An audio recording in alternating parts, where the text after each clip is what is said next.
Good evening and welcome to the final Magpie Circle podcast of 2022. Our last show, it sees Notts County top of the league. Okay, it's only the National League, but we're top of the league. And the question we're asking tonight is, can 2023 be the year of the Magpie? What price a title double? Notts to win the National League and Newcastle to win the Premier League. There you go. You'll get some good odds on if you put £1 on that one. Only one defeat in 24, 4 points clear of Wrexham, 11 points clear of third, and the gap to that last playoff spot, if you're a bit of a pessimist, wait for it, is a massive 24 points. Quite incredible, isn't it? Let's hear your thoughts on if you think Notts will last the pace in 2023. What did you make of the Oldham demolition job?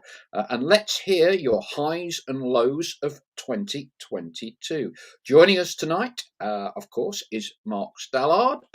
Mark, whose life has changed substantially in the past 2 weeks. The royalty check has come in from the Getting merchandising range that I'm sure you're all wearing while we're watching this show tonight. We was going to have Mark on the show just before Christmas, and he goes, he says, I'm going away for a short break. What was it? Short mini cruise around the world, was it, Stella? Absolutely not. We had a lovely Monday to Friday in Prague, actually. Lovely, really nice. But like I say, again, I'm going to reiterate, not getting a penny out of it. Don't want a penny out of it. Like I say, but lovely little break that was, and it was even colder than over here, believe it or not. So, blimey, that was saying something. Oh yeah, it was down to about -5, -6. So we were wrapped up warm, that was for sure. But yeah, nice little break and pre-Christmas break, Christmas markets and all that. So lovely. Very good. Lots of evening alls from lots of people. Evening from Ian Birchinall, from Derek Gill, from Paul Huskerson, from Jurgen Halligan, from Karen Knight, Cyprus Ref, Duncan Comrie, Andrew Blatherwick, Luke Beardsley. Here's a quick one. While Mark will just talk us through a little bit about Oldham, as it's a sort of a festive edition. Tell us about what you had for your Christmas dinner. I know quite a few of you stocked up and went for the Boxing Day fair. I know Jurgen did yesterday. What did you have for your Christmas dinner? Trust you were all there on Sunday, Monday, whatever day it was, Boxing Day. Stella, what was your Christmas dinner, by the way? What did you have?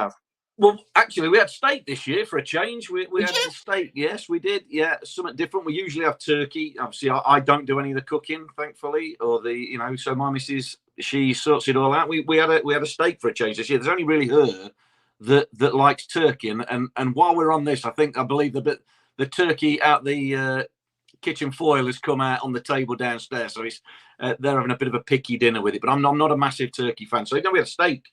And it was lovely, absolutely lovely this year. Very good. Well, stems back for the Mace family dynasty about 50 years. We always have a roast capon, male chicken, big chicken, basically. So, I cooked that. Yeah, so I don't think anyone's been poisoned just yet. Had far too much to eat, indigestion, till about Boxing Day, and if we're at home on Boxing Day, I'll walk to the game. So 4.5 miles, just over 1 hour. Did anyone walk further than 4.5? There were no buses, were there? 4.5 miles to Meadow Lane for the game. Anyone walk further than that? I cheated a bit on the way back. I walked as far as the race course, and then there was. I noticed Uber were quite reasonable, so I got an Uber.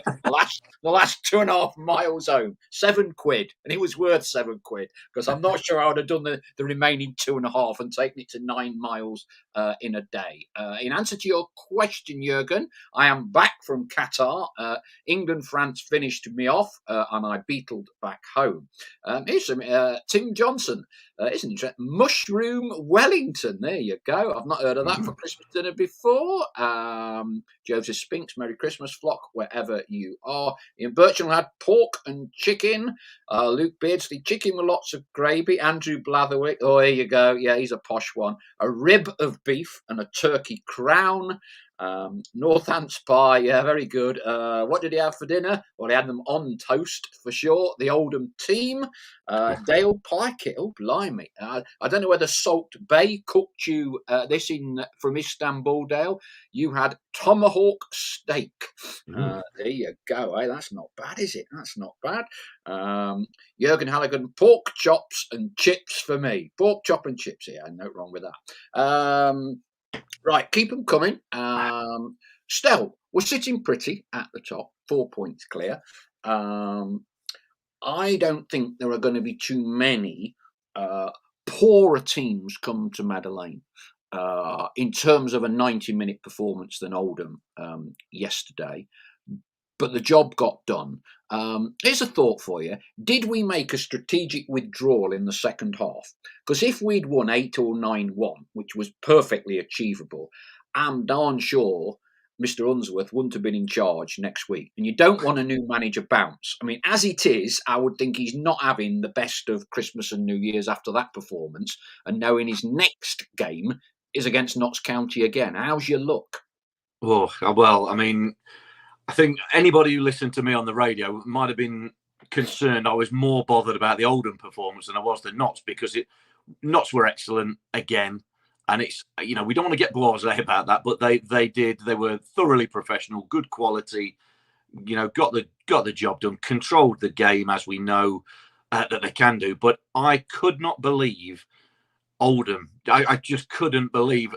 I thought they were brave going with 2 up front, and they get back on level terms after 5 minutes. So you think, okay. And I've said before, I do think that generally the best way to go at Notts is to try and have a go. Try and force Notts back and cause them a problem. I think that's arguably as well, because we've seen teams come and try and sit bodies behind the ball and just slowly get dismantled. So I do think there's an argument that we saw Bromley cause Notts. I think Bromley have caused Notts as many problems as anybody this season at Meadow Lane.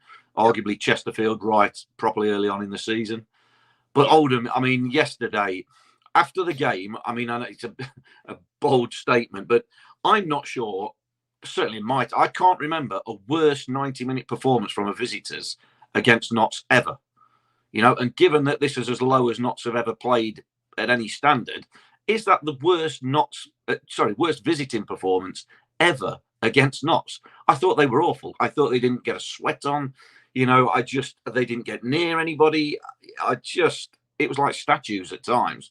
And I couldn't believe, like you say, Notts took the foot off the pedal. They just controlled the game in the second half. Could have had a couple more maybe, but didn't want to, exert themselves too much. And that just shows you what an absolute mismatch it was in terms of levels and performances and quality and willingness to work. Notts outplayed them, but they outran them and outfought them and out everything Oldham. It really was gobsmackingly poor for a team that's, got the history that Oldham have got and are in the position they were in, fourth bottom at the start of play. You'd think there'd be a bit of fight and scrap in front of a Boxing Day crowd at Meadow Lane, but there was none. There was nothing. And I thought, wow, they were as passive a team as I've seen. And we certainly hope they've got the same sort of performance in them at Boundary Park on, on Monday, Sunday? I lose track of the days now, but... It's Tuesday today. It was yesterday, wasn't it? I think we played them. I don't know. I think it was Monday, wasn't it? Boxing Day. I mean, at Boundary Park, when do we play? Is it Sunday? Oh, next Monday? Week, it should be Sunday when it's New Year's Day. Sunday, that's right. Yeah. So I lost track of the day. But yeah, I mean, I hope they play the same, because if they do, then it'll be the same sort of result, if not worse. Yeah, the only team I can think off the top of my head that would be on a par in terms of how poor they were, and I know you called these out as well. Do you remember the midweek game against Barnet, when Barnet ran forward but didn't bother running back? And they were 3 or 4 down, weren't they? And I don't know how many minutes, but that was quite bizarre. That it was a midweek game, Barnet. We beat them quite heavily. Well, yeah, I was going to say, I remember that game. There's a few. I remember Wealdstone from last year. Was it last year? I said they'd concede 100 goals and nearly got it right. They conceded 99. There's been some poor performances, and there's been some performances in teams that have made to look poor by how well Notts have played. So it's not all about the opposition. But yesterday, when you think of Oldham, and all that history in the league, I just couldn't believe what I was watching. Really, at times, Notts just had the freedom of Meadow Lane, and they exploited it. And credit to Notts. It's not all about how poor the opponents are. Notts exploited it, got the goals, and coasted in the second half, really, to a comfortable 4-1 victory.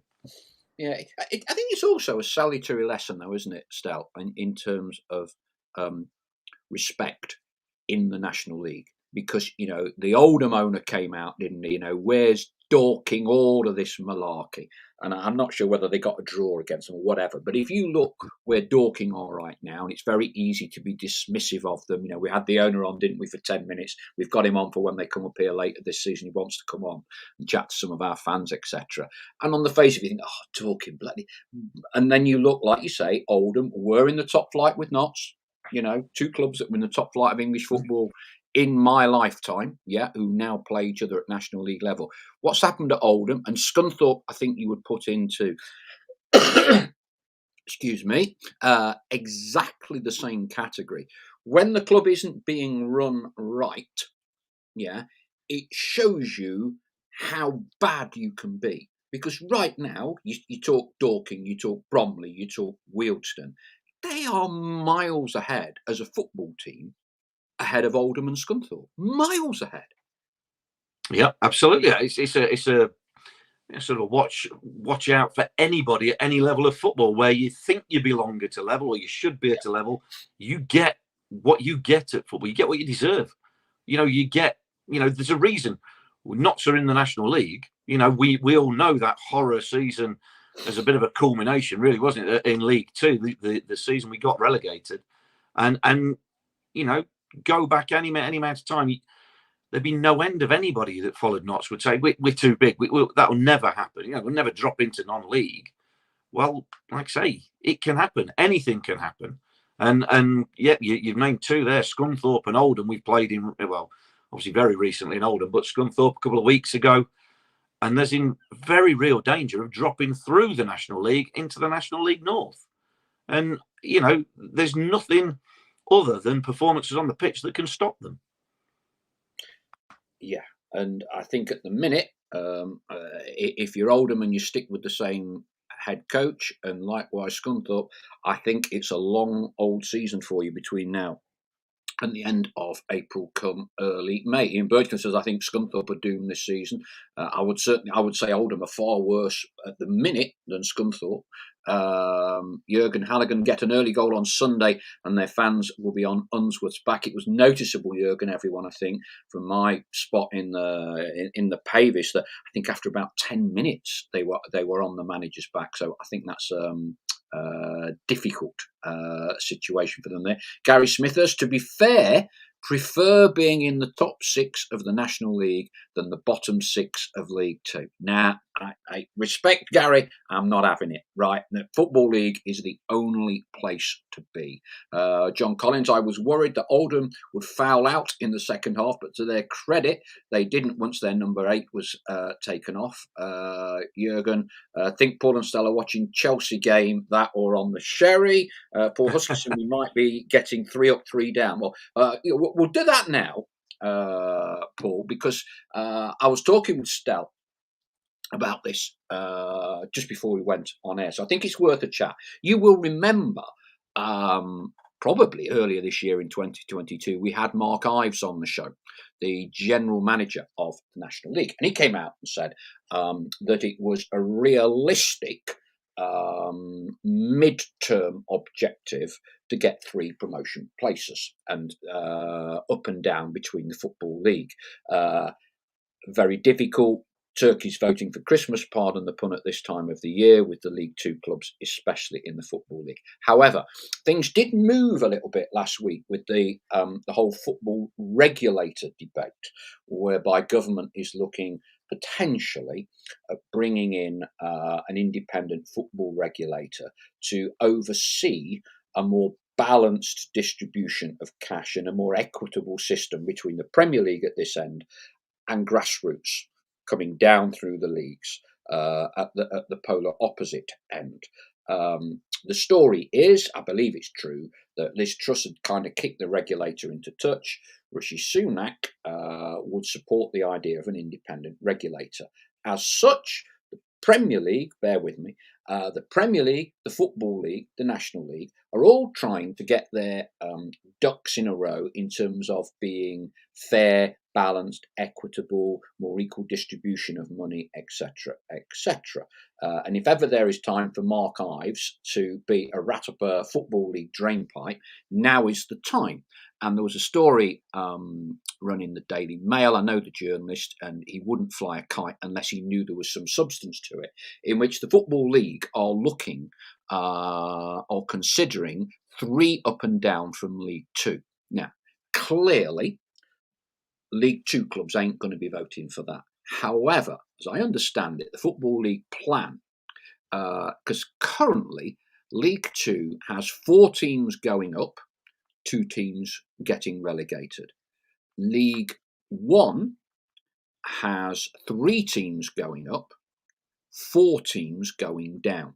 So the plan ultimately to ensure parity from Premier League, Football League, National League is to have 3 up and 3 down throughout all of those divisions, which would mean 3 down out of League One, 3 up from League Two, 3 down from League Two, 3 up from the National League. And my understanding is there is a real chance it could happen. Not to say it would, but the way, as I understand it, the voting would be done, it would be all Football League clubs. So it will be taken out of the hands of just League Two clubs to vote on that promotion relegation issues that affect directly League Two clubs, which clearly they would never ever vote for. So I do believe there is a realistic chance. Long-winded essay on that one. Stel, what do you reckon? Well, we've spoke about it before, and I don't think my position really has changed. I would like to see it. I think there's enough strength now in the National League, to make it effectively a 5th division. Which, if you did bring this parity in, each division basically 3 up, 3 down, you may as well call it a 5th division. It almost lends itself to that. I'm still quite sceptical that it will actually happen. Like I said, we were speaking briefly before we came on air here. I know you say like League Two clubs, I can't see voting for it. I think there's quite a few clubs in League One that will see themselves at some point maybe being in League Two and thinking, well, we don't want to make that trapdoor even bigger because it could well be us. So I think if they did put it to the vote, it would. So I don't think it would be an absolute guaranteed cert that it'd be voted in. And also, I think time frame for it would be interesting as well, because you say again, previous Conservative Prime Minister, while she was in the job, she wasn't going to be keen on this independent regulator. The new one is. We could have a new Prime Minister before we get an independent regulator set up. So I think time frame's interesting as well. And not to go down a political route, but how long has this government got in power? And then you might look at a Labour government and what are they thinking? So I'd like to see it happen. I would like to see it happen. But obviously, would I say the same if Notts were in the mid-table of League Two? Arguably, possibly not. But we're not. So with where we are, I think there's enough strength in the National League. I think there's enough, let's call it brass tacks. There's enough money in the National League and in non-league for some clubs that have got money. You're looking at Salford, particularly, who've got into the league. Other clubs obviously have done it with a lower budget, but there's teams with money in the non-league. So I think they would be sustainable as Football League. And again, it's the polar opposite, really, of what we've just been talking about with Oldham and Scunthorpe. Just because you've got league history doesn't entitle you to be part of the league. You have to earn it. And, things can change in football. But as long as there's a pathway up and down, we're not an American system where it's a closed shop. No promotion, no relegation. Then I think it could work. But it's hard to be totally impartial because we know we're not so, and we know we've missed out the last 3 seasons. So we'd love 3 up, 3 down, wouldn't we? At the minute, again, if we were sat mid-table of League Two, would we love 3 up, 3 down? Then I couldn't honestly, hand on heart, say which way I'd go with it. But it'd be interesting. It'd certainly be interesting to watch out for.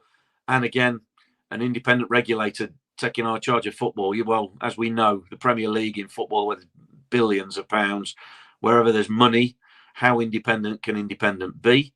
So yeah, I would watch this space with regards to the regulator and the independency of it.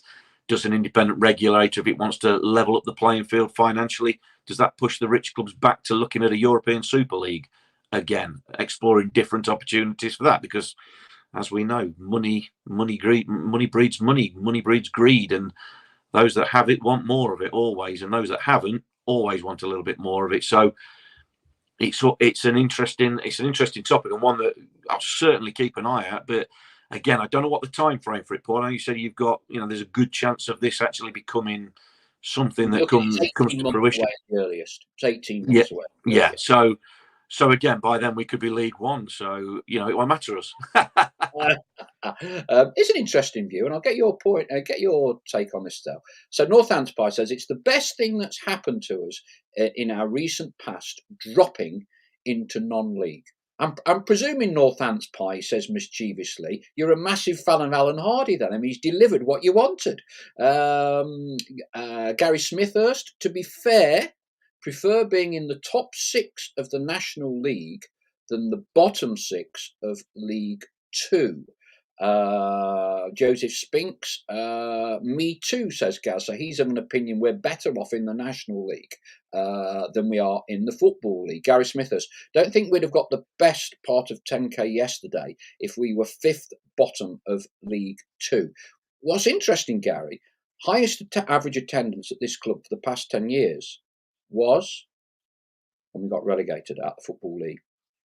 And I know people still debate on social media to this day. One of the things that it would be difficult to take away from Alan Hardy would be he did definitely rejuvenate a fan base and attract a group of people that had stopped watching the club. And since then, crowds have been exceptional, and they've been maintained very, very incredibly well in the National League. Stel, what's your take? Are we better off in the National League than the Football League? Not for me, not for me, because I get exactly what them people are saying. I absolutely get it, but you could boil that down to I'd rather see us winning than see us losing. Of course I would. But if we were in the bottom 6 of the National League, we've got a chance of getting up the league, National League, sorry, League 2. We've got a chance of getting up League 2 towards the playoffs if we put a run together. We ain't got that while we're in the National League. So I would always rather be in as high a league as possible. But I get the sentiment. Of course, everybody wants to see us win. This season, the football is fantastic, absolutely unbelievable football to be watching, and probably as good a football has been seen at Meadow Lane for however many years. But the facts are the facts. This is the lowest level Notts have ever been at. Yeah. It's non-league. So, yes, we'll love the football. Yes, we'll eulogise about it. I'll wax lyrical about it on the radio because it is fantastic to watch. I watched a bit of Bolton v Derby earlier, and that was a dreadful sort of a game, really. 0-0 in League One. But you look at that and you go, it's League One football. You'd rather see Notts up there. And I was looking at it thinking, could so-and-so play in this? Could, one or two Notts players transfer? How would Notts go on as a team against either of them teams? And it was a totally different game, not a great game to watch at all. But you always want to push. You want to be at the highest level. And while I absolutely I want to see a Notts winning team, absolutely. But I'd like us to have the chance of being a winning team at a higher level. So I think if we were in League 2, I'd like to see us win. There's no reason we'd have to be a bottom 6 team. We wouldn't be, I don't think. But again, while you're in League 2, you've got a chance at League 2. We know how difficult the National League is to get out of. So, yeah, absolutely get the rhetoric of it. But for me, you want to see them play at a high level as possible, and compete at that level. It's actually sparking quite a good debate and some very good comments coming in. Duncan Conridge kind of he has preempted what I was going to kind of add to your thoughts, Stel. Duncan Conridge, I had to read this a few times before I understood it, but I think I know what he's saying, and I think he's actually spot on. It's not what sea you're in, as in ocean. It's who's guiding the ship. And I think that is a very good point. I think that clearly Notts were very disenfranchised with Alan in the final season. Although clearly for the first 18 months nobody was. I mean that's the irony of the situation. But and what our new owners have done, I think, in sharp contrast to Alan and to Ray, who kind of set off with the best of intentions, um, but kind of conducted themselves in a way that's not always becoming of what we think should be a football chairman. Our current owners clearly have a lot of money. There's been no financial instability whatsoever during one of the biggest crises this country's ever had to face in COVID. And they keep their thoughts by and large to themselves and do what they think is right for the football club, and which we 99.9% of the time would all agree with. So I think when you compare owners, that so coincidentally happens to be that these are owners in the National League compared to the last year of carnage in the Football League, then I can see why people enjoy the current setup and your point as well as the results. But for me, Stel, my two penneth, I still maintain it's an utter embarrassment that a club of this stature and for what we purport to be, with the facilities and the fan base that we have, find ourselves in the National League. And I do think it is quite cringe-worthy at times that we're now in our fourth season in this league and haven't got out. However, I think the kind of football we're playing this season, the management team we have in place, I certainly think we have a fantastic opportunity to get back up this year, which I wasn't always 100% certain in previous years that we would get back up. Some other thoughts. Robert Holland says non-league has been an enjoyable journey, probably because we've won more, and there is something ironic that it took us losing our league status to rejuvenate us as we have. Tim Johnson, I want us out as soon as possible, but have thoroughly enjoyed the rebuild in the National League. Kay says the football has been great, but the atmosphere the last few home games, interesting point, has been flat. In Birchnell, if the Oldham manager is to be believed, we should be playing championship football. One of the oldest rules, Ian, and Stel will bear me out on this, and I forget which manager told me this. He said, if ever you take a heavy beating to a good team, you praise that team to the high heavens for two reasons. One, it helps get you off the hook a bit, and the other team's fan base think you're brilliant. Just remember Luke Garrard at Boreham Wood came out, said Notts County are a fantastic team. Before that, we all didn't used to like Luke Garrard, or a lot of people, long ball merchant, blah, blah, blah, blah. He comes out and says lovely things about Notts County, how we're going to win the league. That Luke Garrard's a good judge. He's done a good job at Boreham Wood. One of the oldest tricks in the book, isn't it, Stel? Yeah, absolutely. I mean, that's just playing the PR game, isn't it? Trying to shift blame around the table. I mean, if you've just took a heavy defeat, you don't want to go, well, they were rubbish and they beat us 4-1. So you make them sound like Barcelona, which in comparison to Oldham, we did look like Barcelona yesterday. But that's just, as I always say, take things, post-match interviews, take them with a pinch of salt, because there's always an angle. There's a vested interest from whoever's speaking, so you have to try and read between the lines of a lot of things that are said. But, in terms of praise for Notts, I think it has been universal this season. Other opposition managers, I remember Wheelstone's manager absolutely waxing lyrical about us. Again, we just beat them 6 down at their place. But what else can you do in that situation? Notts have been, Notts, and you've got to include Wrexham, have been head and shoulders really above most. Chesterfield are still there as well. But I said early on in the season, we've said a few times that there is a gap in this division, isn't there, in terms of quality? Whether that's been brought about by the pandemic, money situations at certain clubs, we'll never know. But there's certainly a gap. But yeah, I mean, crikey me, if I was David Unsworth and like you were mentioning, fans on his back, will he be in charge on New Year's Day? I'd come out and say what a great team Notts County were as well. Yeah. Plenty of comments coming in. James Shipley, I think some League Two clubs who think they are safe would vote yes for 3 up, 3 down. Also, some who feel it gives more of a chance to bounce back quicker. Cyprus ref, I am with Stel. Flying pigs come to mind. He certainly don't think it's going to happen. Remy Sky. Remy's been a bit poorly. He's had COVID over there in New York.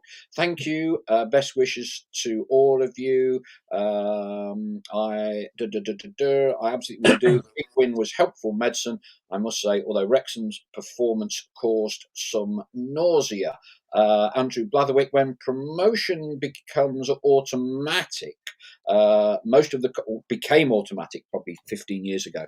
Most of the conference teams were part-time. Now most are full-time clubs. Forest versus Man U on Prime, says Gary Midgley. Yes, we know. I'm sure people will be updating us on any scores as and when they come in, or if we are still on air. Sam Cozy, I prefer watching us win every week, so he's a fan of us being in the National League. Northants Pie says, we were running from one mess to another mess for years in the league. Dropping out made the club sort itself out.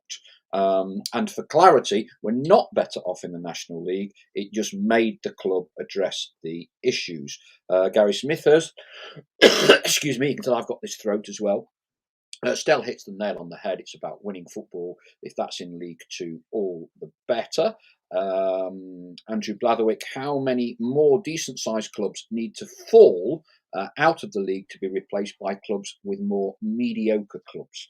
Yeah, I think that's disrespectful, Andrew. You know, I know Harrogate aren't having the best of it at the minute, but they deserved him in the Football League with a small fan base, as do Sutton, compared to Scunthorpe, Oldham and Notts County. You know, we all know what happened between us and Harrogate, 90 minutes at Wembley for a shot in the Football League. Where else have we got?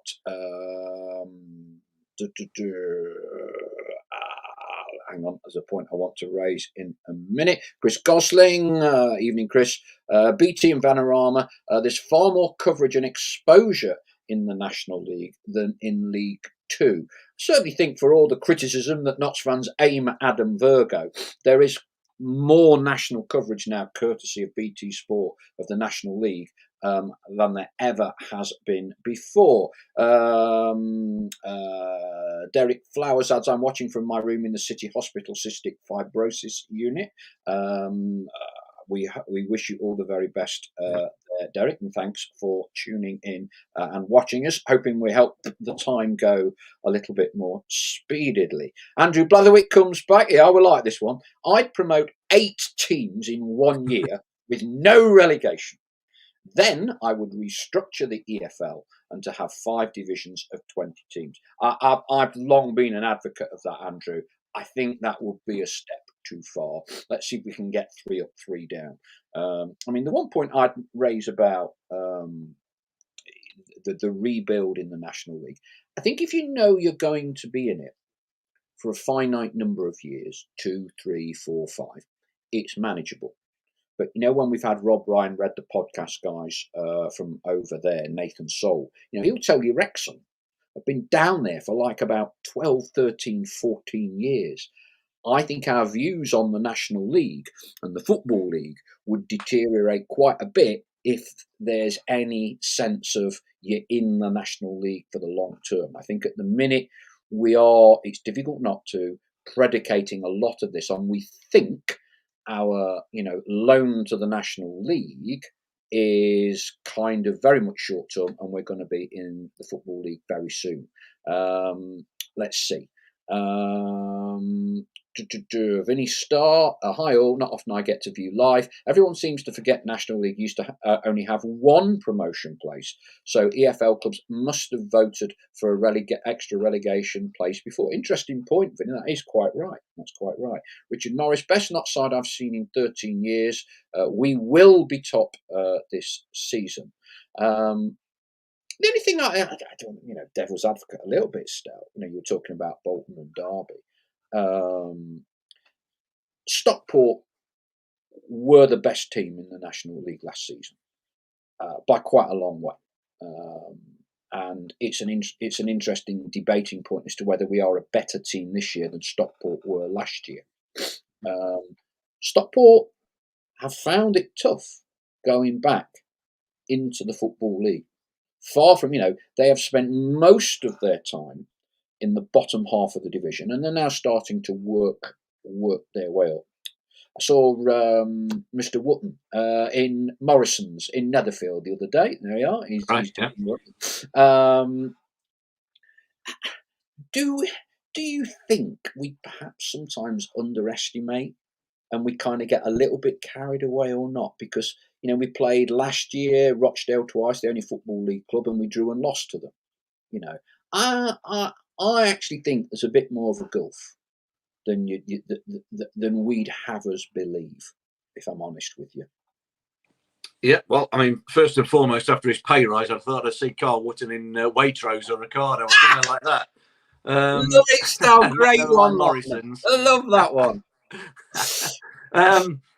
Yeah, look, when you say the word gulf between National League and League Two, I think that's probably not the right word, but the improvement. There is definitely, there are levels. There's a reason sometimes, occasionally, teams get promoted and get promoted again. It can happen out of any league, League Two, League One, and find yourself in the Championships. I think it can happen, but it is very much the minority. It's the exception rather than the rule. So that obviously states that there is an improvement in standard as you go up the league. Of course there is. Why wouldn't there be? So in cup games, any given day, any team from a lower league can beat a team from a higher league. Of course they can. It's about performance for that 90 minutes. But there's no doubt about it. No matter what people say, League Two is stronger than the National League, and League One is stronger than League Two, and so on and so on. In terms of, is it a gulf? No, it's not a gulf, but it is a definite improvement in quality. There's probably more quality spread around the division than there is in the National League. And I think the National League this season is an example of that Notts have experienced. This has been the fourth season we've been down here now. I think there's the biggest gulf in the National League between top and bottom this season than there has been before, and top and even mid-table than there has been in previous seasons. I think there's quite a bit of weakness in the National League, in general, aside from the top, 5 clubs, if you like, 5, 6, 7 clubs. I think it's a weaker league this season. For what reason? Don't know. But there's definitely a step up. When you get to League Two, it's disrespectful to say there isn't. And it comes back to the argument we were saying about, people say, well, rather be top 6 of the National League than bottom 6 of League Two, as if that's where we would be potentially if we're in League Two. I don't think that's the case, but you've certainly got to improve. You've certainly got to step up your levels. Even so, and as much as the performance levels Notts have produced so far this season, you could quite easily go, well, that you could play that in League Two. You could arguably play that in League One, and you could arguably, but again, it's a moot point because you can't just take a team and put it in a different division. So as you go through, the teams change, teams evolve, players evolve. Some will stay, some will go. Better players will be brought in, and hopefully your levels improve. But again, I got Bolton Derby today, 2 playoff, sitting in the playoffs in League One. Didn't see any football like you see Notts play. But the counter argument to that means you can't just go, that means Notts are better than Bolton and Derby, is the opponents didn't allow them to play any football because they're physical, they get in your face, they don't allow you to just play at a stroll. And Oldham allowed Notts to play at a stroll yesterday. And the lower down the levels you get, that's what happens. You look amazing, and this is not me taking away from how Notts play or anything like that, because the performance levels, I've said many a time, have been above National League standard. But the opposition, as they get worse, allow you to play. Not deliberately, but just because decision-making in-game, hard work, running, closing down, might have strengths on the ball, but really weak off the ball, might make poor decisions. Together as a unit, collectively making bad decisions, in-game decisions. There can be a number of reasons why. You could almost say, well, if Notts now, playing how they are, could go and play Man City, what a game that would be to watch. Arguably, Notts wouldn't get the ball. So again, there's levels within sport, massive levels. The difference between National League and League Two is a jump in levels. it's not a gulf, but it is a jump, obviously, because players will want to stay. Aside from money and aside from a few that drop into the National League, players will want to play in the Football League. And you mentioned Carl Wootton. Well, he could have stayed at Notts, but opted to take a pay rise and go and play in the Football League with Stockport. Not jumped up 2 divisions, not playing in front of 30,000, 20,000 week in, week out. He's opted to go up back into the Football League. And I think the majority of players would do the same thing, or would want the same thing, should I say. Not saying they'd leave Notts, but I'm saying they would want to play at as high a level as they can, obviously given finances and geography and other factors. But there is definitely an improvement. And you mentioned the 2 Rochdale games we had. That was a bit of an example. Again, that was last season against a mid to lower table Rochdale team. We didn't get outclassed, but we also didn't win. So, but there's been an improvement on Notts this season. Yep. So I'd be massively... It's a shame we got beat by Colville, obviously. But I would have liked to see this Notts team play against a higher level team, against a League One team, or a decent League Two team, because I would love to see how they'd pitted themselves against a supposedly stronger team and see how they'd done. And that would give us all a better benchmark as to, well, how good is this team? Let's get some more thoughts from our flock. Ian Bircham, I don't believe there is a gulf. If there was, every team getting promoted from the National League would struggle in League Two, but they don't. Chris Gosling, and relegated teams would bounce straight back, Ian. We'll gloss over Grimsby on that one. Obviously, they showed, despite what some people would have us believe, it can be done at the first time of asking, much to our loss, obviously. John Collins, we have been incredibly lucky in ending up with the Reach brothers and in the fact that our ground is owned by the City Council. Things could have been so much worse. Paul Huskerson, look at Lincoln. They're not doing too bad from getting promoted from the National League. Joseph Spinks, Mansfield and Luton too. Chris Gosling, Stell, is it not just the gap between Notts and the rest is bigger this season? I think you kind of said, didn't you, that there is a huge gulf in the National League this season from top to bottom. Northants Pie, we wouldn't get away with attacking the way we do in this league. It would need tweaking, which I'm sure Luke would do. Gary Midgley, I'm sure we would all echo this comment. We will find out next year. Let's just pick up on one thing which I think kind of leads itself onto when you were talking about players and moving on to pastures new, playing to the best standard they can, etc., etc. Matty Palmer. So the club announced on Christmas Day he signed a new 2.5-year contract. Obviously, great news for the club. Did that surprise you at all, Stel, or not? Pleasantly. I wouldn't say surprised me. I wasn't expecting it. I didn't know. Obviously they've kept everything close to their chest. The negotiations and talks had obviously gone on in house, but massively pleasantly surprised. I've said many a time how highly I rate Matty Palmer and how important I think he is to Notts. And I think he's one of them players that, in my mind now, a lot of football, certainly for the younger generation, and I get it totally. It's fine, not a problem. Everything's got to be Instagrammable.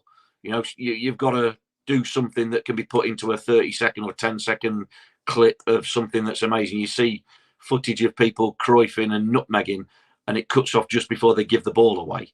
Do you know what I mean? As if like that's a great bit of play because it's showboat. It looks good. Matty Palmer's probably the polar opposite sort of a player to that. His highlight reel and Instagram reel for, fancy flicks, tricks, beating players, dribbling, scoring wonder goals, that might last 30 seconds in itself. But I think he's deservedly player of the year last year. I think he's an absolutely crucial player in the team. And he's one, I know there's a lot of discussion. Obviously, Macaulay Langstaff, what division could he go and play at? Ruben, what level could he go and play at? Not so much about Matty Palmer, but I think everybody knows Matty Palmer could go and play in League One as he has done, no problem. And he'd be the same Matty Palmer in League One as he is in the National League. So to secure him for 2 years or 2 further years, I think is brilliant business for the club. And as I always say, strengthen when you're strong. Now, we've been talking about that in the context of bringing other players into the club, new players into the club. But tying players down, your key players, I think that's just as good. And that obviously shows that, he has bought in to what the club is doing. He's bought into probably the improvements this season under Luke Williams and Ryan Harley. He's bought into the owners and they've told him the right things. They've obviously given him the contract that he's happy with. But I think it's absolutely vital because Matty Palmer is, I don't look at the stats regularly, but again, is there a player that touches the ball more in the National League? Is there anybody that gets on the ball and makes a team play any more than Matty Palmer? I don't know. He's a crucial part of the Notts team. You don't see much from him, do you? He's not a big loud character. You don't see much about him. He goes about his business quietly but unbelievably effectively. And I remember the Wrexham game at home. Andy Legg was doing a bit of radio for Wrexham and Radio Wales, whatever it was. And I was speaking to him after the game, and we were on about the game and this, that, and the other. And he was waxing lyrically. So he's a little lad in midfield. And I said, Matty Palmer, yeah. He says he's brilliant, isn't he? He says, yeah, great player. And he is, and that's it. And then it's a real good boost that if Matty Palmer signs a 2-year deal, then you never know who else might be convinced to sign a deal that's either already there or attracting other players that they might be looking at and they might need to bring in at some point in the future. Matty Palmer wouldn't be signing a 2-year deal if he thought for any second at all that, well, it's this year or nothing at all because we're going to pull the rug after this. Notts, I think he believes, are going to go places and he wants to be part of it. And he's a key part of it because he's such a good player. It's certainly sparking quite a bit of debate, this. And I'm not sure I'm out of kilter with some of the other guys, but a lot of people talking about the clubs that have been promoted, gone up to go several promotions. Ian Burton says, Paul, in fairness, Grimsby did bounce straight back, but how often does that happen? Well, if not instantly, I would throw Leyton Orient 2 years. I would throw Hartlepool 3 years at you. I think the point I'm trying to make is that we all talk about how good this team is and how it would absolutely set things on fire in League Two, could potentially give League One clubs a game. And I want to now move it, because we're all guilty of running before we can walk. We're halfway through a season and we're in a great position. We're 4 points ahead of Wrexham, and we are 1 point. Well, we're 1 point if they win their game in hand. Effectively, the difference so far has been us beating them at home. It's effectively been the difference in terms of a points return. But if we think we are so good, right,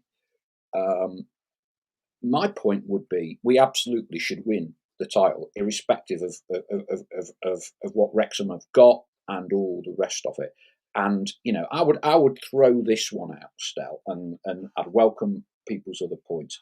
With the wealth of talent that we've got available, with the style of football that we've got, with the fan base that we've got, with the stadium we've got a very good training pitch that Nottingham Forest kindly loaned to us. So lots of things are in place. We've got a big goal scorer. You've got a second goal scorer in terms of Kedwin Scott, who's already in double figures. We really should be winning this league this year, irrespective of Wrexham. Is it too premature, Stel, to say the league is ours to lose this year? Yes, it's premature, because for every positive tick you put for Notts there, in terms of we got a goal scorer, second goal scorer, fan base, etc., you could level the same at Wrexham, pretty much, give or take. And what you could also say is that Wrexham are matching us stride for stride, give or take at a point, and us beating them, we've still got to go to their place, of course. It's the two teams are neck and neck, so it's not ours to throw. If we were 5-8 points clear, something like that, with games level and all that, then I would say, well, it's definitely in our hands. But weirdly, we're in a situation where it is in Notts' hands. It's also in Wrexham's hands. It comes down to whatever that result is at the racecourse later on in the season. Potentially, if they win, both teams win every other game, it's in their hands. So there's a team that is matching them stride for stride, step for step, and you've got to give Wrexham credit for that. However, what I would say is Wrexham have done it on a far bigger budget than Notts. I'm not saying Notts have done it on a shoestring, but Wrexham will have spent a fair percentage more than Notts in doing it or trying to achieve it. So Notts are maybe a little bit, to a small extent, punching above their weight a little bit.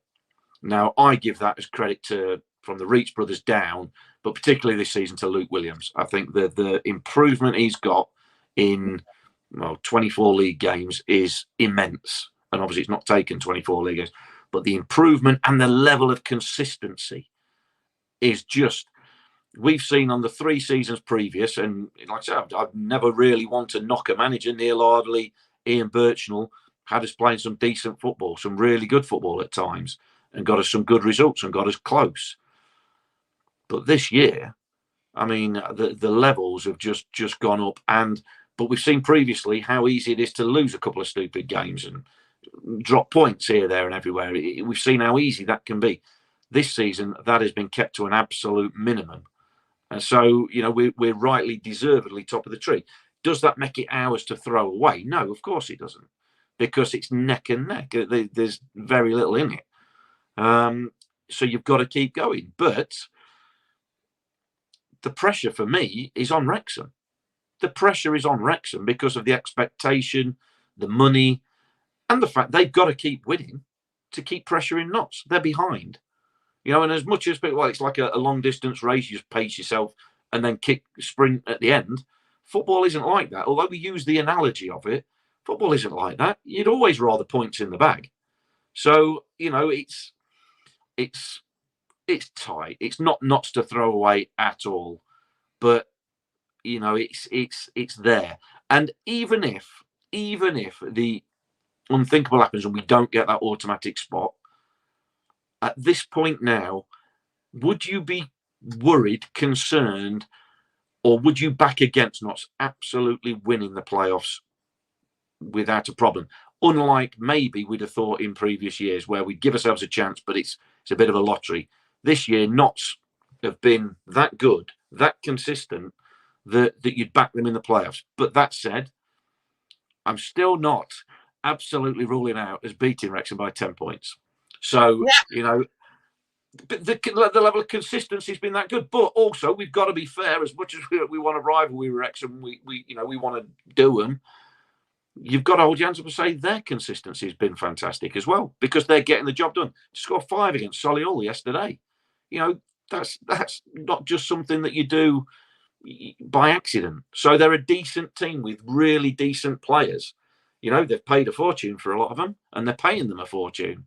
But that doesn't guarantee you anything always in football, as we know. So, it's not Notts to throw away.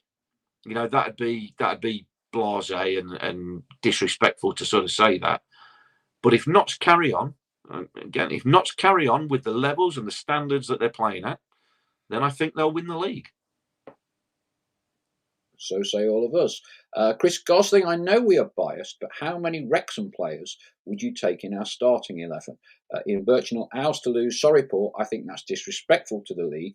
Yes, it's in our hands, but so many variables we can't control. Injuries, signings by other teams, officials are all out of control. Paul Huskisson, don't mention the Dorking game. Andrew Blatherwick, Chesterfield have us and Wrexham back-to-back in January. If Chesterfield beat us both, they will be back in the mix. In Birchnell, start of the season, I wanted us to be in the mix by Christmas and keeping pressure on Wrexham. That's exactly where we are. So now reset and go again till the end of the season. Ian adds, Paul, ironically, I thought we played well against Dorking, shouldn't have lost that game, which also shows how well we've played. I think kind of what, I don't know, let's draw a parallel, right, with Argentina in the World Cup, okay? And let's also draw a bit of a parallel between the Argentinian keeper, bear with me, Emilio Martinez, ex-Oxford, ex-Rotherham, yeah, and Hugo Lloris. Top end of football for 10, 15 years. Okay. No one's mentioned this yet. We've all talked about ability, having great players. This player can play 2 divisions higher, etc., etc. Mentality, yeah, winners. A lot of the Argentina players on there, not that I attach much emphasis to social media, they all spoke about winners' mentality, being a winner, you know. And whatever you say about that Argentinian keeper, right? He did everything he could and was a key part. He was probably the difference between Argentina winning that penalty shootout compared to Lloris, yeah, than Argentina and France. He did what he took, winning mentality. And I think that irrespective of ability and goals and all the rest of it, there will come a time in the next 4 months when Notts won't win for 4 or 5 games and Wrexham won't win for 4 or 5 games. And it will come down to mentality and digging yourself out of it, winning them scruffy games 1-0. So when I say it's kind of, and I'm playing devil's advocate about Notts to lose, I think right now we have a monumental opportunity to get promoted as champions. A monumental opportunity. And I'm not sure too many of these chances come along in the way that Notts are now facing. Torquay imploded massively, Gary Johnson, all the rest of it after they had that one brilliant season and just fell away.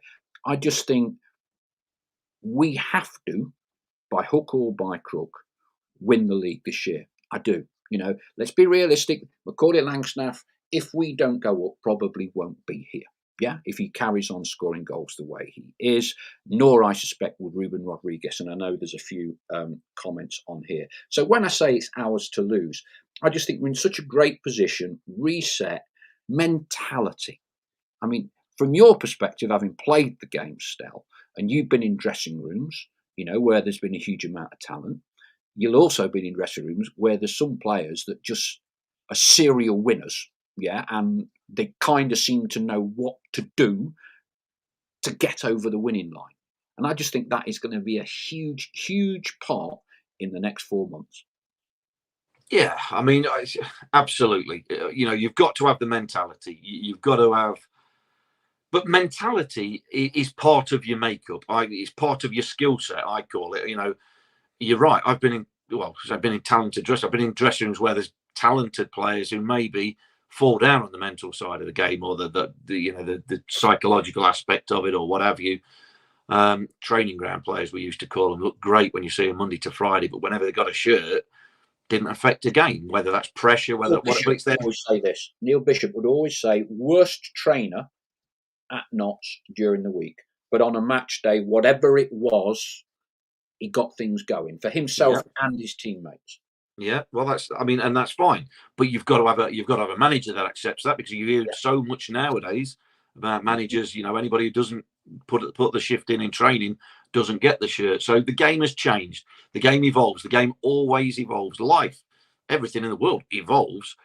So, look, mentality will play a massive part, especially if it turns into a 2 or 3 horse race going down the stretch. Which I think then it's about performing under pressure. Like we've always said, you know, anyone can walk along a plank when it's laid on the floor. Can you do it when it's laid across 2 skyscrapers? You know, that's pressure. You know, it's the same thing. So can you go out and perform, you know, as Notts have done first 24 games of the season regularly? That's fine. When it comes into that final 10 games, can you go out and do the same thing? Still got to play the same, because there's still only 3 points available for it. And if you do the same things and you do them as well as you've done them before, you'll get the same results more often than not. Of course, there's the uncontrollables, refereeing decisions, injuries, and that's absolutely true as well.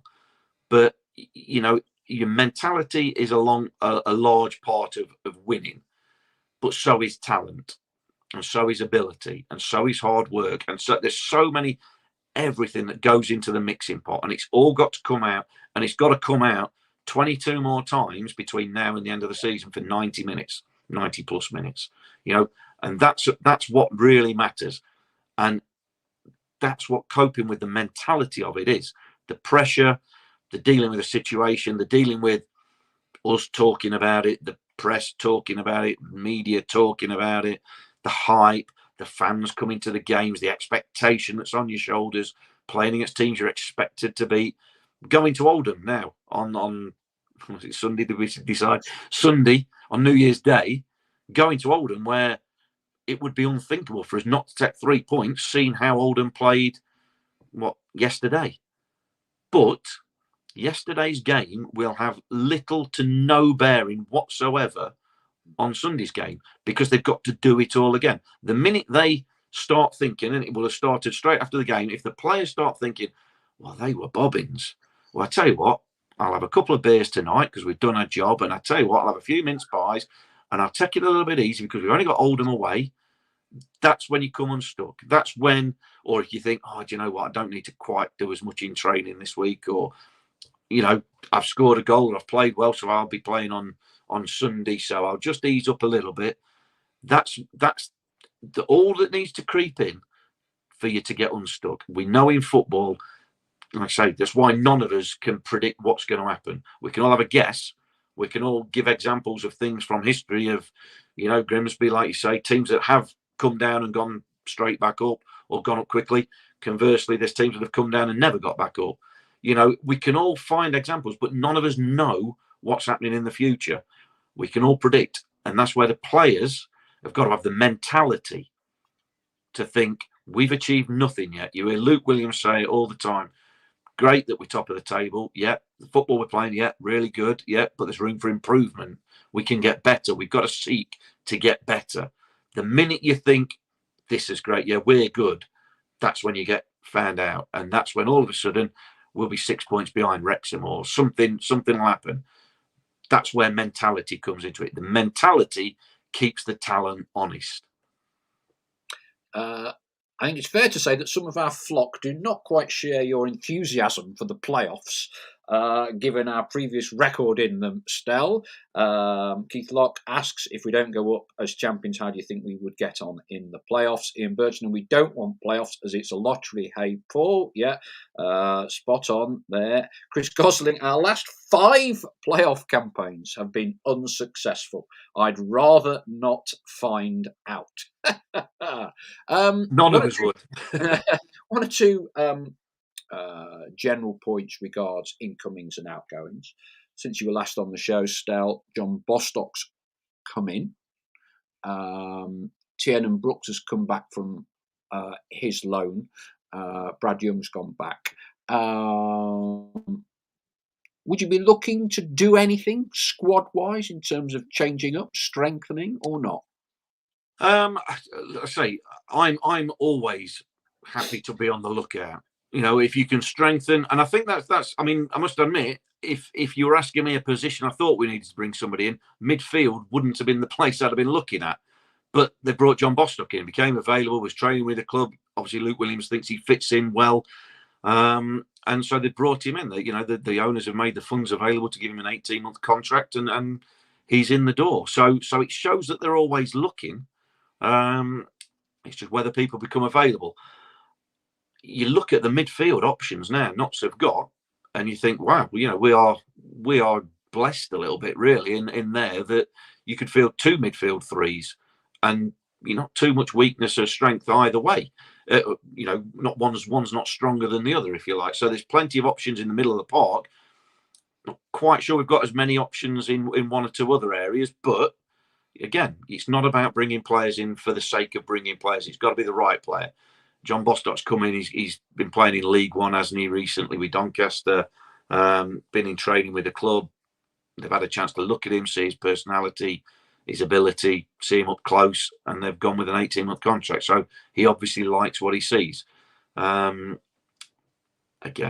whenever you can bring decent players into the club, that's fine. Said on Saturday as well, I mean, the one place everyone sort of looks at, isn't it, is Macaulay Langstaff. We always play the game of what if he gets injured, and I think the two you would say would be Macaulay and Ruben.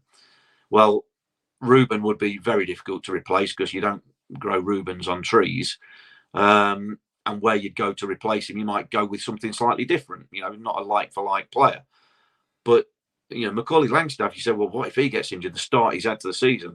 Well, Kedwin Scott, plays as a centre forward, and we see if he's given service like he was yesterday, he might be the perfect replacement that's already in the building for Macaulay Langstaff, the goal scorer.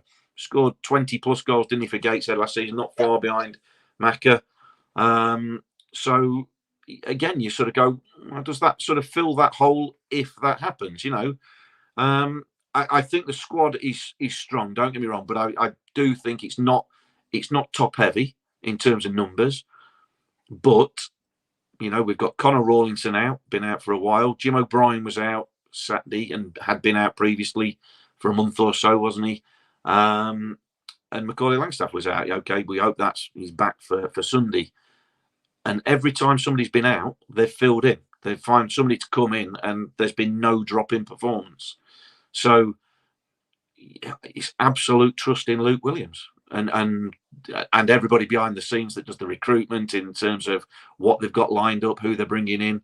So I think John Bostock, we hope, will be a fantastic addition to the squad. He looks very comfortable, the bits we've seen of him so far.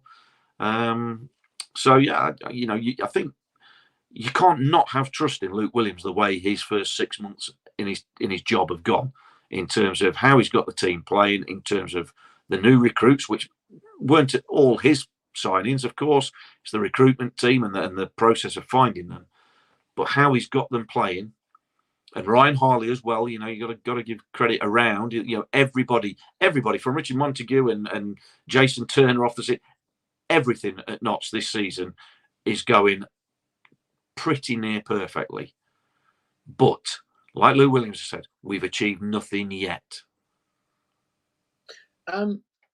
We always seem to end up debating, and we won't tonight. Macaulay Langstaff, does he move on? Ruben, we know, is out of contract. Would you have any if you are the owners, would you have any concerns yet about the head coach attracting interest from elsewhere? Yep. Yep. Absolutely. I mean, you play the game, don't you, about it? Who you got player of the year so far, and this and the other. And you look at the biggest difference for me, and again, by praising somebody is not a slight on what's gone before. This is not a slight of Ian Birchley. It's not a slight of Neil Ardley, who I thought were good, really good managers, good guys, good managers. I think Luke Williams has taken, I say largely the same players. It's a bit of change, but has taken players and made them better. I think he's got a team better organised. He's got a team working harder, more collectively, more consistently. And for that, I think he deserves absolutely massive plaudits. But quietly, because somebody will come and poach him. We've seen Forest Green, 2 divisions higher, come and take Ian Birchley, who had Notts at 5th, 6th in the National League, for playing attractive football and playing attacking football. But Luke Williams has improved on that. So who do you think's looking at Luke Williams? So again, it's the nature of football, and it's the nature of why I always want to be in a higher division, because whenever we're in the non-league, we're in a sort of smaller pond. We're a big fish in a small pond, and we're going to get preyed on by whoever. Bigger clubs in the Football League have got the Football League sort of medallion, if you like, to dangle and entice people, whether that's players or managers. So absolutely, you can bet your bottom dollar Luke Williams will be on people's radars. Absolutely. And justifiably so. So look, I don't know what his contract situation is, I must admit, but that's always something you're fighting against while you're in a lower league. So that's why my mentality, get as high as you possibly can, because then you've got something to sell, to entice people with, when other people come knocking. Because inevitably, if you want to be successful as a club, it's going to attract interest from parties higher up, as we've seen. And Luke Williams will be, crikey me, you know what football's like in whatever division you're in. You start having a grumble at a manager. If you're a League One club now, mid-table or below, not playing great football, fans moaning, groaning, as they do at this time of year, if you're bottom half of the table, and somebody like Lou Williams comes on the radar with what he's done at Notts, crikey me, he'd be at the top of a few book his betting list, won't he? When a manager gets sacked, you can bet your bottom dollar on it. Yeah, and I think the point you've made there very well, Stuff, is kind of what I'm alluding to in terms of the club under Luke Williams, collectively, everyone should take credit, has put itself into a magnificent position to win the league. Not just be in the playoffs, but to win the league. And I don't think in any of the previous seasons that we've been in this league, we have been in much of a shape to challenge top spot. You could make an argument before COVID came in the first season that Notts could have gone on a massive run and pushed Barrow right to the edge. And Harrogate would say the same. Harrogate would have said the same. But that's all ifs, buts, and maybes. For me, in three and a half seasons, this is the first time where we are really threatening top spot, where we can justifiably say we've got a group of players, we've got a head coach, we've got a club that's united, playing a style and a brand of football that can get this club automatically promoted. I think that's the first time we can say. And that, for me, is hard to get there. And it's harder to get over the finishing line, but you've just now got to do everything you possibly can. And the point you raised there, I don't necessarily buy into, as we've had the discussion before, the 3-4 year plans. It's great sound bites from an owner. It's a great sound bite from a manager when he's looking to buy himself time. But like you said, I love the Football League medallion being waved at you. We are in the National League. Yeah. So the reality is, if we did not go up, Macaulay Langstaff's future may well lie elsewhere. Ruben Rodriguez's would, and Luke Williams would come in. So all this kind of, we'll be stronger and building next year, it's difficult. You can argue we've improved the strike force. It's very, very hard to do year on year to produce a 30 goal a season striker. It's very, very hard. And the club have done very well getting those two. The reality is it will be even harder next year to replace them. Even harder. So I just think we've got to somehow, carpe diem, seize the moment, get over the line. And that for me is kind of what the next 4 or 5 months is all about. And I ain't too worried whether we think we've got players that can play in League One or League Two. We've got a group of players right now that I think can win the league, right? There's a big difference between, we're great and we can all do this, that, and the other higher up. It's about getting this group of people to deliver on promotion in the way that Sam Allardyce did with his group of players, in the way that Steve Cottrell did with his group of players second half of the season, and in the way that Neil Warnock did, albeit through the playoffs. And that for me is the big thing. And I just hope we can get over the line. One final point, quite a few words about John Bostock. We sponsor him here on the Magpie Circle along with Richard Brindley. How would you assess his contribution? I am struggling to remember him giving the ball away, to be honest with you. He kind of seems to, he's got that, he's not languid, but he's always in a yard of space. He always seems to know where he's going to pass it before the ball comes to him.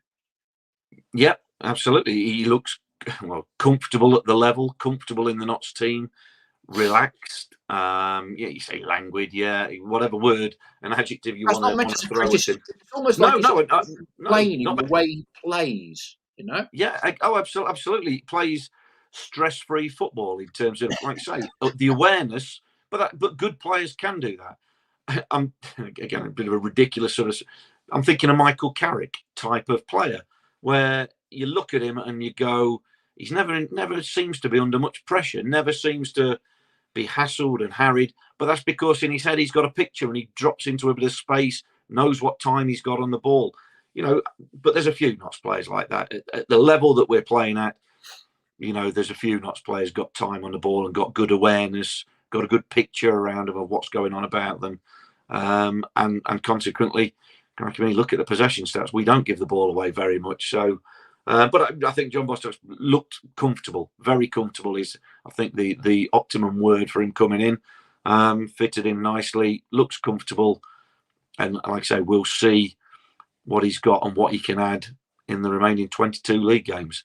say, plus the FA Trophy, which I don't think any of us are that bothered about. But nice to win the FA Trophy, of course, but absolute full aim, first aim, prime target is promotion out of this league. And again, none of us want the playoffs, but I think again another fillip to Luke Williams is, even if it was the playoffs, what I'm trying to say is this group of players with how they're playing has given me the most confidence out of any of the 3.5 seasons we've had so far of doing it even by the playoffs, if we have to do it by the playoffs.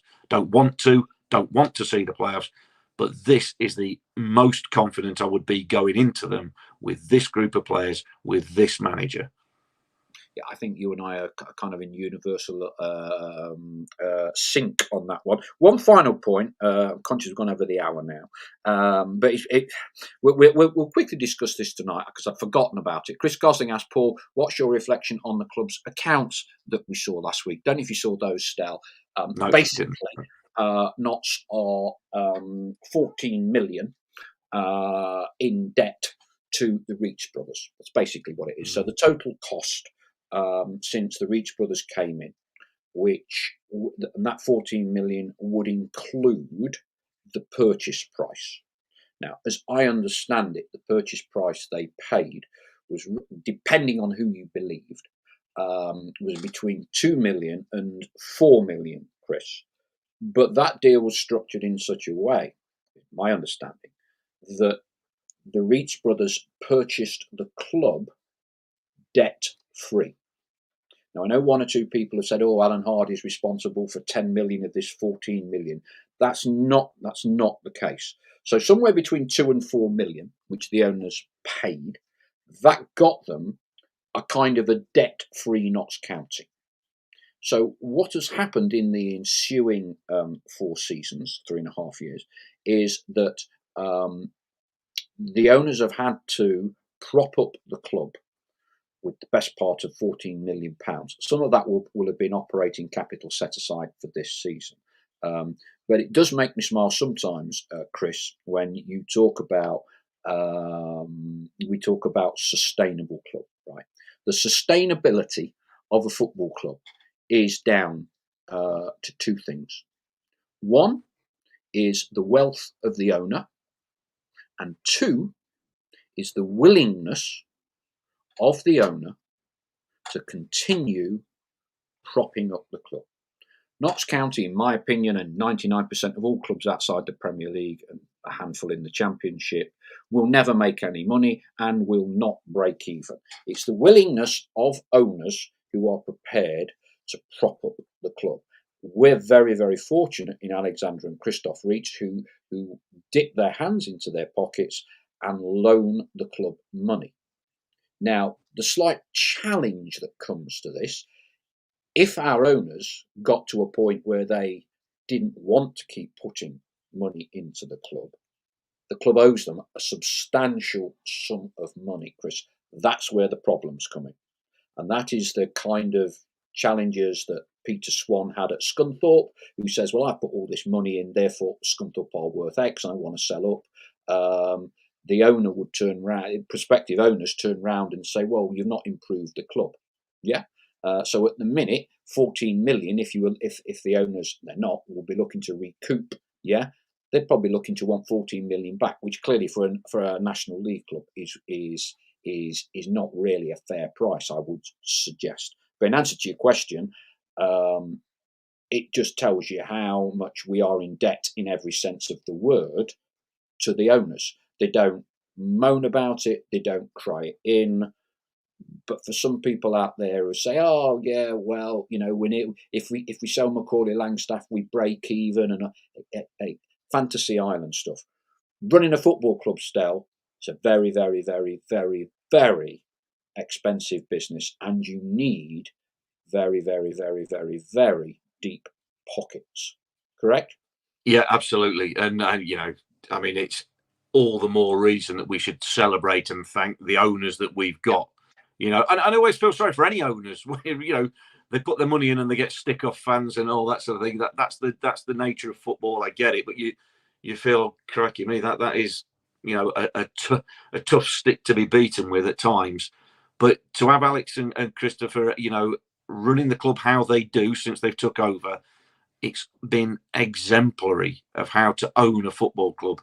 Keep yourself out the limelight, keep yourself in the back, in the back room, make your decisions of who you want to put in charge, managing different areas of that football club, of that business, and hope you make the right appointments and let them get on with it, and hope that success follows, which brings money potentially. But you're right, there's never any profit to be made, not at any sort of level, until you get near sort of Premier League and top of the Championship. So, they are a godsend really for Notts, and they'll be looked upon enviously by dozens of clubs in this country, in leagues above it and below, obviously. But they've been absolutely fantastic, and like I say, long may their reign over us or with the club continue, because it has been as even a keel as I can remember Notts being on for any length of time since they took over. So, absolute credit to them. And you sort of hope the success on the pitch comes for the fans, of course, but for them, Absolutely. as much for them as how they've been. You can't say, well, we deserve it, though they deserve it. But by heck, you can't ask any more from owners of a football club. No, well said, Andrew Blatherwick. As Kevin Keegan famously said, Sir John Hall was a multimillionaire when he bought Newcastle. He was only a millionaire when he left. I'm sure we're in universal thanks to our owners. But in answer to that, so the question that you posed, Chris, that sum of 14 million doesn't surprise me. I've kind of consistently said Notts County in the National League, with the allocated budget that the owners give, will lose roughly £2 million a season. And when you add in a factor in £4 million purchase price, you're not too far off that 14. Notts will lose roughly £2 million a season. Ian Birchinall has come out and said Man U 1, Forest 0, and 2 minutes later he's got Man U 2, Forest 0. Don't know whether there's going to be a VAR review of that goal live as we speak on air on I don't know, is it Tuesday evening? I've lost all track of things now. I've lost all track of things. A couple of things. We do hope, whisper it quietly, that we may be able in the not, I wouldn't say immediate future, but not too distant future, that we can get the owners, Alexander and Christoph, onto our podcast and have a full kind of in-depth chat about why they took on Notts and their thoughts on everything so far. One of our flock, Pythagorean, you may recall, about a year ago, dug some company's house records out that showed Alexander and Christoph did actually create an off-the-shelf company that was looking to buy Wrexham. I know that's got a bit of traction on social media in the last few weeks, but yeah, it was on the show about 10 months ago when they were looking at a variety of clubs 4 years ago. We will also have ahead of that John Bostock, who we're kindly sponsoring. He will be coming on the show to have a chat. He's a very, very good talker, by the way. Very good talker. Very articulate. So we should be having him on early in 2023. If we carry on much longer, Stel, it will be 2023 by the time we get off air. Thank you very much indeed for spending the time with us, as always, tonight. You will be at Oldham on... I don't know what actual day it is, but we know it's New Year's Day. I've got my diary. I could have a look. Yeah, it's definitely Sunday. It's definitely Sunday. New Year's Day is definitely a Sunday. I could have just done that an hour and a half ago, couldn't I? And been sure of that. But yes, I'm there, and I think Charlie's there as well. I think. Yeah. You have this knack of taking words out of my mouth, because I don't want to put you in any difficult positions here. But look, Charlie is a very, very good commentator, and he's still a relatively young man. He's got a career ahead of him. I see quite a few Notts fans talking about, oh, Charlie's not on, oh, has he left, has another one gone, and all the rest of it. As it stands, Stel, clearly, Charlie's now on a roster for Radio 5, the national network, games at the higher end of the Football League. Why wouldn't you? Why wouldn't you? Well, I mean, and I don't really know the ins and outs of it. I just, what he says. Charlie works for the BBC, so if the BBC want him to do national games, then that's what he does. And if the BBC don't want him to do national games, then he does Notts games. You know, that's the thing. So, you know, it's not our fault he's been demoted to do national games, is it? I mean, no, yeah, crikey me, he's employed by the BBC for full time, so he gets told what games to go to. Exactly, and I think just for our more ardent Notts fans who clearly who don't always get to away games or can't get to home games for a variety of reasons, they've gotten used to Charlie and having had Colin Slater for many years. But this is sadly part of the. We are now in the National League, not the Football League. We haven't got the Football League medallion to wave around. So therefore, Charlie will be used by the BBC elsewhere, and I know the BBC have took a bit of flack this year. But there aren't too many necessarily National League clubs that have the level of coverage that BBC Radio Nottingham afford to Notts County. Yeah? Well, absolutely, yeah. I mean, like I say, I don't know the BBC. I'm not sort of part of the inner workings of that. But yeah, I mean, like I say, the coverage hopefully is good enough. Unfortunately, I'm the constant if Charlie's not there. So, you know. I always think I'm a propaganda from the BBC and from the club get together. Put me on, more people will go to the game, so they don't have to listen to the radio. Hey, Stel, look, hey, you ain't propaganda, and look, you cannot leave Notts County in the lurch and go and cover Sheffield United, Derby, not a prayer, Wickham, or any of your other alumni, because everybody will be rushing back to the club shop to hand back. They're getting merchandise in protest. No, not a prayer. Like I say, I do Notts because I like doing Notts, and that's it. I wouldn't be doing anything else. Anyone else? Hey, look, I'm not a professional pundit. I'm just a wally who talks gibberish. No. You're good enough to be a pro pundit. We've had that discussion as well, Stel. Everybody else's loss is our gain. Right, we've nearly done 90 minutes. Never leave us, Stel, says Chris Gosling. It wasn't a cry for help, by the way, that little thing. I don't need... Yeah, no, that's fine. Thank you. But, Paul Willits, Stel, get in. Right, we're done for tonight. That's our last show of 2022. Happy and prosperous new year to yourself, Stel, to all our myself. But most importantly, to Notts County Football Club in getting over 100 points, because I think it's going to need 100 points to win the league this year. And let us hope 2023 brings us something that we all want. Will you be taking it easy New Year's Eve, Stel, given that you'll be driving across the M62? I'll say yes.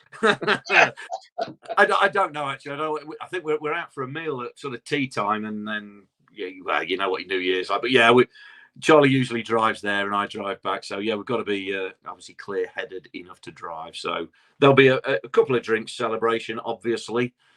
And yeah, hopefully we're celebrating sort of after 3 more points on New Year's Day. But yeah, Happy New Year to everybody. Hope you all had a good Christmas. And yourself, Paul.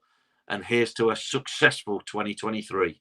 Absolutely. Someone's asked about how many tickets we've sold for Oldham. It was about 600-700. I would estimate it'll be about 1,000 we'll take to Oldham.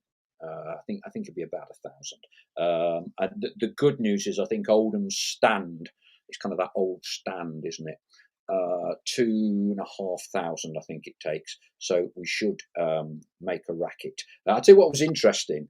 Mrs. Mace got me one of these Apple Watches.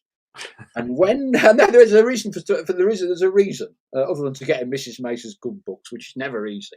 When Notts scored, I forget which goal it was. I think it was the second one. My Apple Watch started beeping, and it's a true story. And it come up decibel level 95 decibels, and it says very very loud background noise. If there was 2 minutes non-stop at this level, it would temporarily damage your hearing. So I'm going to be interested to see at Oldham and other places. So far, the loudest crowd noise, I've only wore it for one game, obviously, is 95 decibels on my Apple Watch. So I don't know who else has got an Apple Watch and all the rest of it. I don't know whether I've pressed a few buttons on it, but 95 decibels we put together for Notts Oldham. I will be monitoring it and letting you know what is the loudest crowd noise we get between now and the end of the season. Well, hopefully it's that cheering when they lift the title title trophy, shall we say? Absolutely. Ladies, gentlemen, thank you very much for listening in tonight. We'll all now go and watch the Manchester United goals, and we will catch you soon in the new year. It will be kind of the day after New Year, whatever day that happens to be, when we have the show next week. I think that's a Monday after New Year's Day, which is Sunday. Thank you very much indeed. Thanks again, Stel. Cheers. All the very best for 2023 to everyone out there.